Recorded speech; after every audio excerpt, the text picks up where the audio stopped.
Halo Bapak Ibu dan saudara-saudari terkasih, apa kabar? Semoga kita semua dalam keadaan sehat. Jumpa lagi bersama Romo Yogi SC.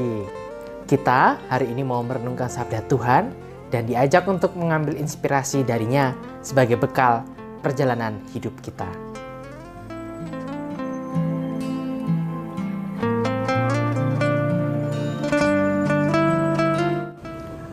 Saudara-saudariku yang dikasihi Tuhan, hari ini Jumat 5 November 2021, Pekan Biasa ke-31 atau Jumat pertama. Kita akan mendengarkan Injil Suci menurut Lukas bab 16 ayat 1 sampai dengan 8. Pada suatu ketika berkatalah Yesus kepada murid-muridnya, ada seorang kaya yang mempunyai seorang bendahara. Kepadanya disampaikan tuduhan bahwa bendahara itu menghamburkan miliknya. Maka si kaya itu memanggil bendaharanya dan berkata, "Apakah yang telah kudengar tentang dirimu? Berilah pertanggungjawaban atas urusanmu, sebab engkau tidak boleh bekerja sebagai bendahara lagi." Berkatalah bendahara itu dalam hatinya, "Apakah yang harus kuperbuat? Tuanku memecat aku dari jabatanku. Mencangkul aku tidak dapat, mengemis aku malu.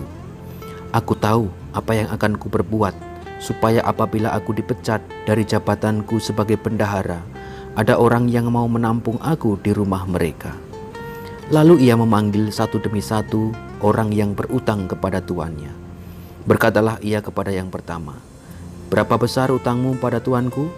Jawab orang itu, 100 tempayan minyak. Lalu kata bendahara itu, "Inilah surat utangmu. Duduklah dan buatlah surat utang lain sekarang juga, 50 tempayan." Kemudian ia berkata kepada yang lain, "Dan saudara, berapa utangmu?" Jawab orang itu, 100 pikul gandum. Katanya kepada orang itu, "Inilah surat utangmu.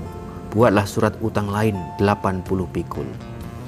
Bendahara yang tidak jujur itu dipuji tuannya, karena ia telah bertindak dengan cerdik. Sebab anak-anak dunia ini lebih cerdik terhadap sesamanya daripada anak-anak terang. Demikianlah sabda Tuhan. Terpujilah Kristus.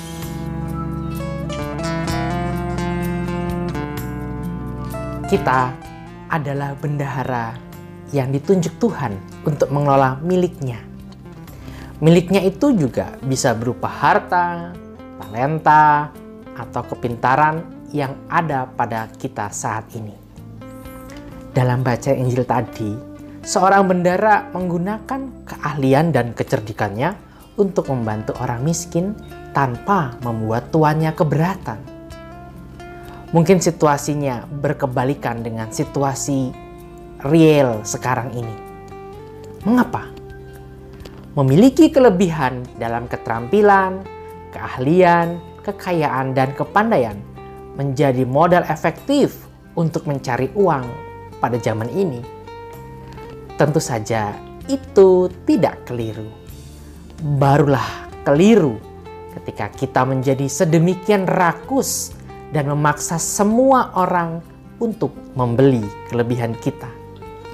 Bahkan mereka yang berkekurangan kita tolak dengan alasan, kalau nggak punya modal ya jangan minta bantuan. Keahlianku ini mahal harganya. Kita menjadi sangat kikir untuk membagikan kelebihan kita dengan cuma-cuma. Orang miskin pun kita paksa untuk membeli keahlian kita. Tak jarang kita menipu mereka. Contohnya, para perancang dan ahli hukum yang kaya akan pengetahuan mempermainkan orang kecil lewat hukum dan pengadilan. Para ahli IT dan media massa mengeruk uang dari konten-konten hoax yang menimbulkan konflik. Pertanyaannya, adakah kita juga demikian? Adakah kita memaksa orang-orang kecil yang tidak mampu untuk membeli keahlian kita karena kita sangat takut jatuh miskin?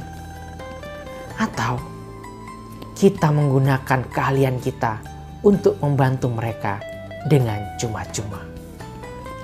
Saudara-saudari terkasih, banyak orang ahli dan berkompeten dalam gereja. namun seringkali begitu susah mengajaknya untuk terlibat di gereja. Ya, karena banyak orang ahli tidak mau bekerja untuk hal-hal yang tidak menguntungkan secara materi. Mungkin orang bisa kaya keahlian, tapi hatinya miskin. Dan semoga kita tidak demikian. Tuhan memberkati. Amin.